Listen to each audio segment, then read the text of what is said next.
how they relate to manifest destiny, as Conde already mentioned, is like that God-given ability to expand west, right? So the first point is the Louisiana Purchase, okay? What this did with Thomas Jefferson, all right? He bought, you guys know where anyone been to Louisiana down south? No? Yeah. Yeah. He bought that from France for around $15 million, which doesn't, I mean, back then it's a lot of money. Now it's not that much money to buy land. But what that did was it doubled the size of the country, okay? And this was the first kind of act of growing our country, like we talked about yesterday, okay? So this controlled the Mississippi area of the United States, and we were finally starting to grow our country, okay? Now that we own this land, we were kind of able to do, well, they thought they were able to do what they wanted with it, okay? So that's what happened with the Louisiana Purchase in 1803. Oh wait, go back, my bad. So then we had the Monroe Doctrine, which is about 20 years later. You guys heard of the Monroe Doctrine? Maybe not. I don't know if you've heard in the news, but Trump is calling this the Monroe Doctrine. I don't know, he's using what he did in Venezuela to claiming it the Monroe Doctrine, basing it off of this. So pretty much the Monroe Doctrine, after the War of 1812, okay, when America was putting itself on the map and other countries were kind of like, you should maybe relax a little bit, they know what they're doing. He just decided to say, when President Monroe came up with this doctrine, pretty much to not allow any European countries into the Western Hemisphere.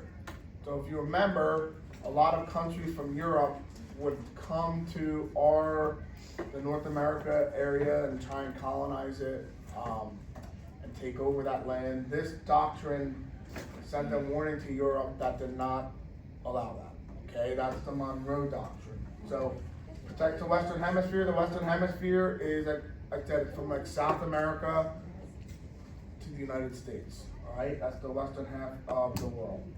So the reason why he did this, again, he wanted to be protected during manifest destiny. Okay, because they knew when they were expanding west, they did not want anyone from Europe to then come in and say, okay, this land is ours or ours. All right, he wanted this to be clear and said, all right, if we expand west, it's our land. No one in Europe can take it over. Okay, so this gave them a partnership, and then all it did was it asserted that American dominance that we saw after the War of 1812.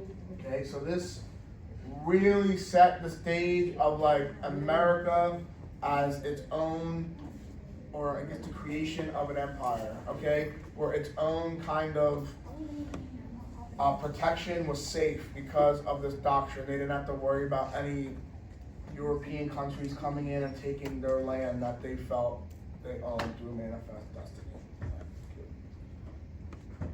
Alright, so we're gonna briefly cover this again. So again, manifest destiny, we know what that term means right now, or we should.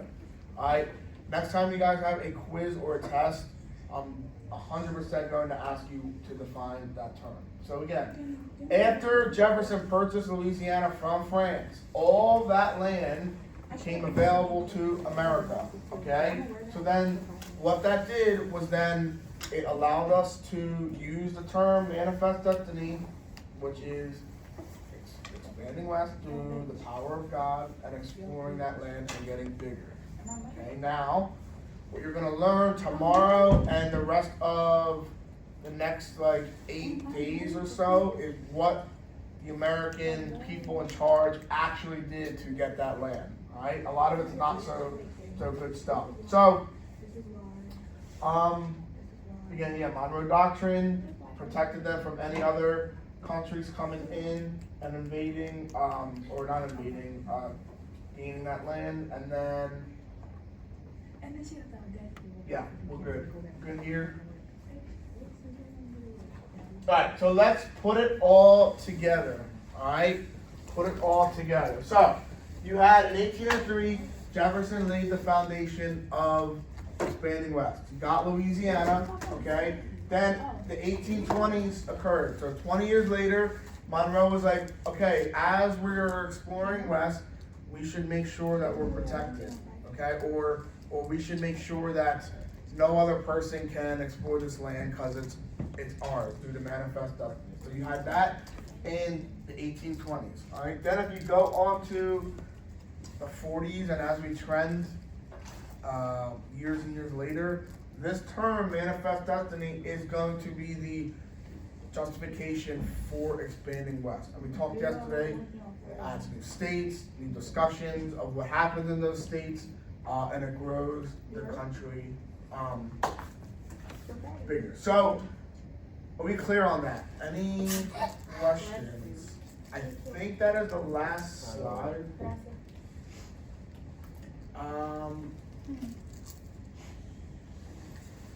Yeah, we can stop here. Oh, I guess the one thing I'll say is, again, all this did at the end of the day was this is what formed our identity as a country and started the American Empire, okay? And if it was not for manifest destiny or the Monroe Doctrine, all right, who knows where the country would be. I want to ask this, though. Do you guys remember when we did Washington's farewell address? Remember we talked about that? Yeah. No, I don't.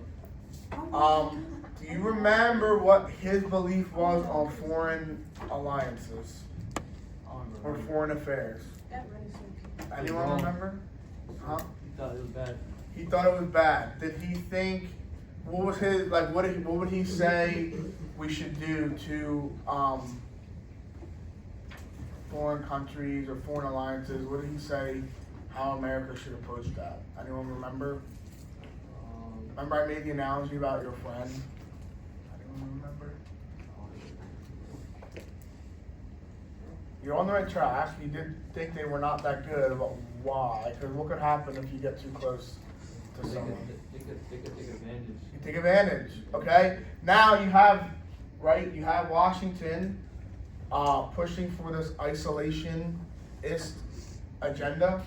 And then you have Monroe, again, saying Monroe passes the doctrine that does not involve European countries. So my question to you is, did Monroe listen to Washington? Did he listen? Where he kind of kept European countries out of the American expansion? Did he listen to Washington? No, he didn't listen to him. You sure? Wait, who? Monroe. With the doctrine. Did he listen to Washington? Oh yeah, he did. He did, right? So I think he's talking about someone else. So over the course of this time period, you're going to see more and more connections to Washington and which other founding fathers listened to him. So Monroe did listen, right? He didn't want to get Europe involved in any of this. I think he's talking about Alexander Hamilton. Oh, okay. All right. So that is it for the lecture. Okay. Any other final thoughts? All right. Again, remember this concept: manifest destiny. Why they felt it was justified. You have to know Louisiana Purchase was the first course of action, and then the Monroe Doctrine protected America from getting any European countries to take the land they thought was theirs. Okay? Alright, so we'll end there, and I will introduce your assignments.